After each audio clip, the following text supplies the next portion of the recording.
In this video, I'm going to teach you how to use a visual reference to create a design solution for an exterior elevation, how to use graphic techniques to document a design solution for an exterior elevation, and how to explore and present a variety of design solutions for an exterior elevation based on a visual reference and using the elements and principles of design. So what you're looking at now is one type of visual reference. And so if we're looking at the design for an exterior elevation, if, for example, we're being hired by a client to figure out the materials and color palette for their exterior elevation, we might use a photograph like this as a visual reference. Now, in this case, this is a very, what we'd say, by the book or very traditional color palette for a Georgian style residence. And so we might start with something like this to show a client, to get their thoughts moving and to start to get them inspired about what their residence might look like. And if we talk just briefly about the elements and principles of design here, what you can see, of course, is balance and symmetry, right? It's a mirror image on the left and right side. There is definitely some alignment, of course, between the windows and the doors. You can see here that there's repetition of the shapes, right? We see the same rectangular windows repeated on the first and second floor. We also see contrast used between the white and the black on the windows and doors as well. And so as we move forward on this, we can start to then apply this to an exterior elevation to explore a design solution. And so right now, I'm going to talk to you a little bit about how the visual reference we just looked at, as well as graphic techniques, can begin to document a design solution for this exterior elevation. So let's say for our fictional client, it's a Georgian architectural style. We have the visual reference that I just showed you on the previous image, but this is the actual elevation of their house or the client's house. And so we eventually will be rendering this with photorealistic finishes and creating a beautiful presentation drawing. But for now, imagine that we just want to talk to our manager or our design team about where finishes might be applied. We might show this to a client as a potential kind of draft of a design solution, or we may just keep it kind of within the walls of our design firm as we talk through where finishes will be applied.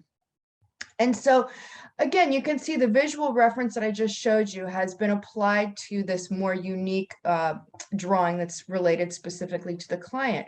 But from a graphic technique standpoint, I have applied a very, what we call loose representation of finishes to this elevation. And so you can see I've pulled out my markers that represent the colors of bricks, and I have taken this CAD file and printed it out and started to apply the color onto this elevation with my rendering markers to show where brick's going to be.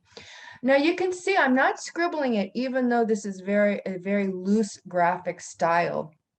I completed this very quickly in a matter of minutes, but you can see that I have used a combination of what we call parallel lines to create this effect across the facade. And you can see here, it's not scribbled. It's parallel lines that are a little bit darker and thicker, and then they fade out as you go to the right. You can see that I've also applied just a little bit of an indication of shadow here using my grayscale marker. Again, just to retain some of those early graphic techniques that we've learned in the past that represent a realism with the application of finishes, such as the fact that it's fading in response to light. You can also see from a not just a color perspective representing the brick, but also from a scale perspective. These bricks themselves are you know, relatively small. They're the standard size brick, which is, 3 to 4 inches tall and, 7 to 8 inches wide. You can see that on the hatch here. That's what we call the texture that's brought in from AutoCAD. But you can see here in my hand rendering, I'm using this graphic technique to also represent the scale of the bricks themselves so that there's some consistency there. You can see here, in addition to the brick texture here, I've also started to apply just very, very loosely some indications of what the color of the shutters will be.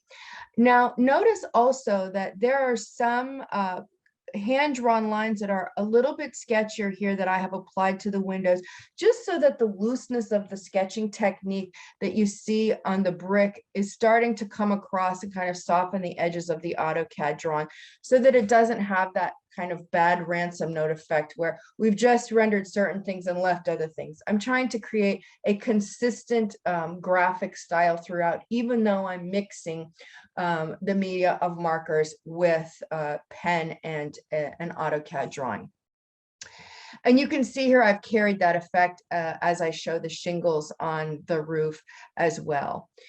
In addition to the color and texture, there's some other graphic techniques that are being used here to document this design solution. And that is, I have handwritten the title and the scale down here, again, just to kind of keep in that hand-drawn effect, create that sketchy feel. This drawing is not to scale because, of course, once I've printed it out large enough to fit on my 8.5 by 11 paper, I've scaled it over and cropped it a little bit to leave room for my notes. And now I'm presenting it in this PDF. There's no way that I would be able to accurately represent a scale. So that's what I have put here, that it is not to scale. I've also added this little asterisk note, which says that this is for design intent only. And that means that if this gets into somebody's hands, like a contractor, or it somehow shows up on a job site, that this is not a construction document. This is not a document that we are bound to legally. This is just for design intent. And so that's what we put on drawings to make sure that everyone knows that this is really just for design intent and for planning purposes, or for, just kind of exploring and presenting some design solutions. The other graphic technique I want to draw your attention to is the inclusion of annotations here in the form of materials notes. Now notice they are a little sketchy. My line work, I did not use a ruler to create these. However, I practice drawing straight lines all the time. And so my hand-drawn lines are pretty straight. I have kind of overdrawn my lines just a little bit, again, to add some of that sketchy technique here. You can see it here and you can see it across here as well. You can see that my leaders are connecting directly to the object that I am referring to. You can see that they are presented in such a way that they are not crisscrossing over each other. And so I've kind of pre-planned what notes are going to go where in the order that they're going to be presented, so that lines come out straight and are not crisscrossed. You can also see I put some little, what they call an elbow, in my leader line here and here, because the line itself can't be directly straight, otherwise the notes will overlap. You can see here that even though it's not perfectly drawn or drafted with tools, you can see that my leader lines all stop at right about the same point. You can see that my text starts right about the same point. They are aligned. You can see that all of my text is written horizontally, and it's in all capital letters, and it's in architectural hand lettering, which means that my text is a little bit artful. It represents my personal style a little bit, again, contributing to that sketchy feel. There's consistency in the sense that my letters are drawn the same, and N looks the same, more or less, every time you see it, and that increases the clarity of this drawing. And you can also see that my vertical lines are pretty vertical, and my horizontal lines are horizontal. And so all of that contributes to sort of this overarching graphic technique that indicates a loose, sketchy style so that the design team can respond to this. It's conveyed with notes so that it's clear. And it has a level of professionalism that I could certainly show a client if I needed to, but it's still loose enough that everyone feels that they can still make changes. And it didn't take me very long. So I can create several iterations of this drawing if I need to. And so that allows my client or my design team to, as we say, turn on a dime or change their mind quickly. And it doesn't matter. We can just create a new one in 10 or 15 minutes. And so what I'd like to do now is explore that design solution. If, let's say, I showed this to my design team and they said, no way, this is too traditional. The house next door looks just like this. Let's do something different. And so let's say that I came up with a couple of other visual references, and here's two more. So this one is a little bit more modern as far as materials go, or contemporary as far as materials go. You can see here from an elements and principles of design standpoint, we still have the contrast, we still have the symmetry, we still have the balance, but the materials themselves are a little bit more refined. It doesn't have that really, really rustic brick. And of course, the color tones are more cool instead of that warm, real rough brick. So this is another visual reference that we could use to reference a Georgian exterior. And then here's a final one. So this is kind of mixing both and synthesizing it into something that has a little bit of that old brick look, a little bit more of that contemporary finish, and it still has, of course, the balance and the contrast. And so if I were to present these visual references to my client or my design team and really kind of tie in those elements and principles of design that make a Georgian exterior, right? Balance, symmetry, and contrast.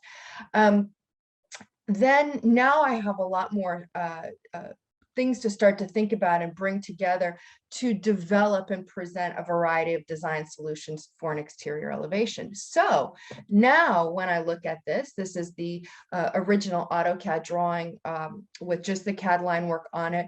All of the hatching or the textures that were down here at the bottom have been removed. And now this is a blank slate to which we can start to explore lots of different design solutions while keeping in mind those good graphic techniques that we've learned early on, such as using light and shade and shadow, making sure that we're using appropriate color selections based on blending our markers. We're using texture techniques such as cross hatching and parallel lines and stippling if we need to, also that it results in a sketch that brings to the forefront a conversation about the potential that this elevation can offer, while still showing those rapid graphic techniques that are really fun to look at and really fun to do and don't necessarily tie us into a digital rendering right away.